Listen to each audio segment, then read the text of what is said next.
Tonight, my colleague Bret Baier takes a look at the increasing trend of prepared foods. We examine how rising prices and shortages around the world could create a demand for products that consumers can save and eat at a later date. Thanks, Bill. In the first two parts of our series, we told you about the impact of inflation on fresh foods. In part 3, we focus on prepped foods. And no surprise, prices there are on the rise, too.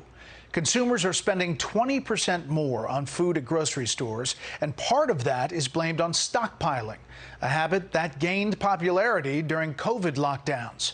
Tonight, we look at how that trend has continued and risen, and how prepared food companies are benefiting from the increased demand, and if their supply is keeping up. One of the lessons of the disruptions of COVID was that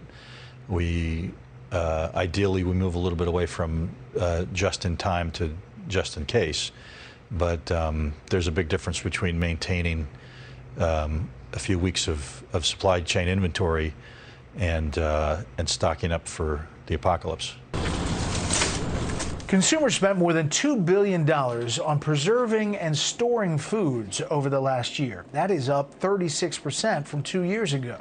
We believe that it's not about being afraid, it's about taking action, it's about not panicking, but being prepared.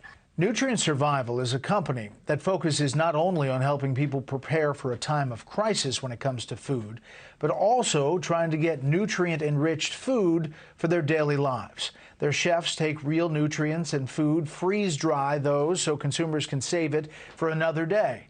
Many days, months, years. CEO Christianson says the rising prices for groceries and product shortages inspired him to take action and create more long-lasting food. These are real contributors that are having to make difficult choices about what they're going to do with their future. So we're doing our best to hold the line and hold our prices so that, again, we can do what's right for America.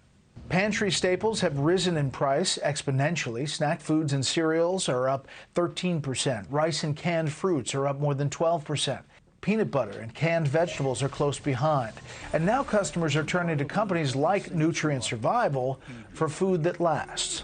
Are you ramping up production from what you see? We can't keep up. Demand has just completely outstripped our ability from an operational standpoint. So we are aggressively investing.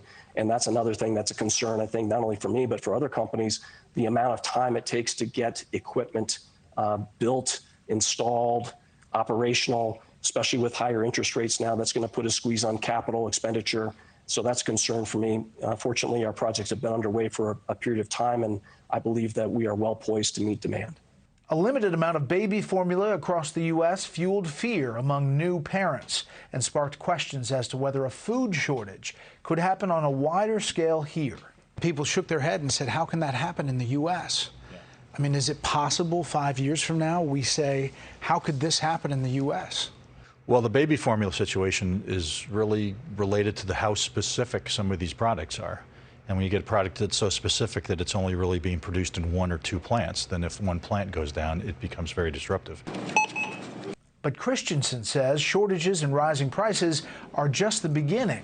And that's why so many people are turning now to prepped foods. For a long time, it was looked at the prepper group was, preparing for a nuclear holocaust, the zombie apocalypse, whatever it was going to be. But now, to your point, a lot more people are looking at the situation in the world and saying, I need to have access to food. Is that fair? That's exactly it. It's not about being afraid. It's about being smart. This can take the form of going to Costco and buying a couple cases of chicken noodle soup or a couple jars of peanut butter to have on hand, or it can go to buying from companies like mine, Nutrient Survival. We'll continue to follow this story as prices rise here in the U.S. and other countries grapple with the issue abroad. This story is not going away. Bill? Indeed, we'll you're send right, it back Bret. to you.